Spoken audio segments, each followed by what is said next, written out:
자, 이 나라가 이재명 하나를 위해서 이재명을 위한 특검이 되고 지금 최상병 특검이니 김건희 특검이니 쉽게 말하면 이재명이가 윤석열 약점 잡아서 퉁치자는 거 아니겠습니까? 그 다음에 이재명에 의한 이런 방식의 셀프 의혹 해소, 의혹이라는 것은 법원이 이 해소를 시켜야지 그게 아니라 이재명이 공격을 통해서 셀프 의혹 해소를 하겠다. 그리고 민주당이라는 게 이재명의 당이 돼버렸어요. 이게 말이 되냐라는 겁니다. 자, 이재명이가 윤석열과 차담회를 하고 난 이후에 자기들 개파 모임에 갔어요.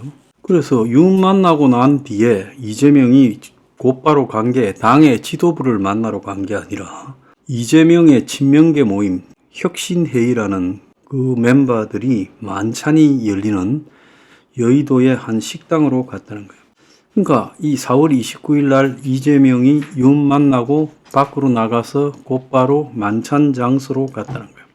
이재명은 이 자리에서 그야말로 이 자기 개파 똘마니들을 모아놓고 이제 이들이 신주류가 되었다고 정치적 선언을 하면서 그들을 띄우고 있어요. 당 대표라는 자가 아무리 자기 개파지만은 일부러라도 자기 개파 모임에 안 가야지 이 혁신회의라는 한때는 이재명을 지지하는 원외 조직으로 지난해 6월에 만들어졌는데 지금은 이제 완전히 이들이 민주당의 주류가 됐어요.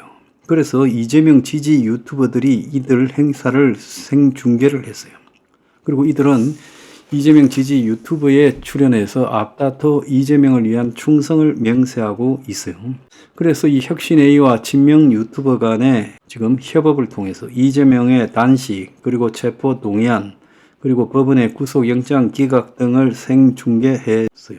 그래서 이재명이가 부안내동하던 민주당 내 기득권들을 공천혁명으로 완전히 정리했다. 그래서 비명 행사가 이재명의 결단이다라고 이렇게 이야기를 하고, 자, 이들이 지금 이번 총선에서 31명의 당선자를 냈다고 합니다. 그래서 이제 이번에 22대 국회에서는 이들이 주장하는 의견이 당을 끌고 갈 것이다. 자, 그래서 29일 날 국회에서 열린 이 혁신회의의 총선 평가 및 조직 전망 간담회에서 국회의장 출마 선언한 조정식, 추미애, 우원식, 정성호 등이 다 참가했어요. 그래서 또 원내대표 후보라는 단독 추대된 박찬대까지 참가했어요. 그래서 박찬대가 이 혁신회의에 전부 빠짐없이 왔으니 국회의장 하려는 사람 이 회의가 얼마나 대단한가라고 부추겼습니다. 그래서 밖에서 뭐라 그러든지 관계없이 이 혁신회의라는 것은 원내 원외 투태력으로 조직을 계속 강화하고, 그래서 핵심 주류 당은 2,000명이 모인 최대 개파로 당내 당 역할을 하고 이재명을 대통령 만드는 전위 조직 친위대로 가겠다라고 자처하고 있어요. 그리고 민주당이 의석이 많아도 지난 2020년 총선에서 당선된 사람들이 제대로 밀어붙이지 못했는데 이제는 이 혁신회의가 중심이 되어서 완전히 밀어붙이겠다는 거예요. 그래서 핵심회의에 김준혁이 양문석이 같은 사람들이 이제 설쳐되는 식으로 가게 된다는 겁니다. 그래서 핵심회의의 멤버가 누구냐? 대장동 변호사 5, 캠퍼 출신, 그 다음에 성남시하고 경기도 지사일 때 신복들, 비서부터 시작해서 다 있죠. 그런 사람들이 이 핵심회의의 멤버고 당연히 양문석이도 멤버고 그렇습니다. 그래서 변호사 그룹이 5명, 그리고 당의 지도부에 해당되는 핵심이 3명, 대선 캠프 출신이 9명, 성남 경기 그룹이 5명, 이재명 지도부에 당직하고 특보하던 사람 7명, 기타 친명 등으로 구성되어 있다고 해요. 자, 그래서 저 당이 이제 적어도 이 나라의 공당이라는 역할을 상실하고 이재명을 위한 조직으로 변모를 해버렸어요. 그러니까 이재명의 당이 됐어요. 그리고 이 당에서 주로 하는 역할이 이재명 스스로 정치적 압력과 정치적 공격으로 상대방의 약점을 걸어서 자기 의혹을 셀프 해소하고 법원에도 협박하고, 그리고 이재명을 지금 위해서 최상병 특검이나 그리고 김건희 특검을 밀어붙이는 쪽으로 지금 방향을 잡았다는 겁니다. 대한민국의 민주당의 역사상 문재인도 저렇게 못했고 노무현도 저렇게 못했고 또 김대중도 저렇게 못했습니다.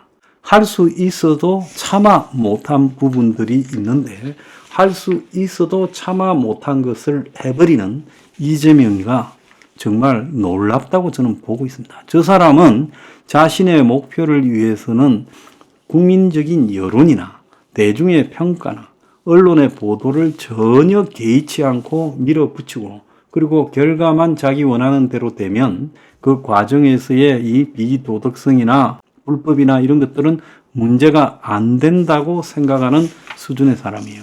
자, 역대 우리가 겪어보지 못한 유행의 새로운 지금 스타일이 민주당을 장악했어요. 이재명이가 대선 가서 당선될 때까지 민주당은 저렇게 굴러갈 거예요. 이제 민주당 안에서 다른 소리를 하는 사람은 가차없이 제거될 거라고 봐요. 할 사람이 하나도 없지요. 문재인도 이제 민주당 내부에서 소수 계파가 됐어요. 그래서 뭐 일각에서는 친문과 그리고 그 친윤의 결합 등을 이야기하고 있지만 소설 같은 이야기고 민주당 안에서 친문이 힘을 쓸 여지가 없다라는 거예요. 그래서 이 비명이나 친문들이 나름 자기들이 세력화를 갖다가 어느 정도 하려고 노력하고 있지만 잘 안 되고 있어요. 그래서 친명계가 여의도에서 모임을 갖고 또 밥도 먹고 이재명이가 용산에 갔다 나와가지고 거기 가고 하는 날 문정권 청와대 당선자들이 지금 문을 예방했는데 총선 당선 보고 인사하는 자리인데 그런데 밖에 말들이 나가서 이재명이한테 찍힐까봐 전부 노 코멘트 하기로 했다는 거예요. 혁신회의는 이번에 당선된 30여 명의 총 200명이 모여가 떠들썩하게 자기 모임을 과시했고 또 만찬 자리에도 당선자 31명이 참석을 했는데요. 같은 시간에 열린 문재인이 이 평산 평산마을에 방문한 문재인 청와대 출신 당선자는 20명 정도밖에 안 됐어요. 대부분이 다 말을 하지 않고 침묵을 지켰어요. 조국이 당선자 12명 데리고 문재인 만나러 갔을 때는 떠들썩하게 친문 정체성을 강조했는데 이 친문계가 문재인 만나서도 말을 제대로 못했다는 거예요. 사상 유례없는 이재명에 의한 셀프어옥에서 이재명의 당. 자, 이런 비민주적인 정당이 되어간다. 어떻게 보면 독일의 나치당하고 비슷해져 가고 있어요. 그러지 않습니까? 그래서 이 나라는 이재명에 의해서 무소불위의 그런 나라가 돼갈 가능성이 지금 유력해지고 있습니다. 이재명이 대통령 돼보세요. 눈에 보이는 게 있겠어요? 참 나라 꼬라지 잘 돼갑니다.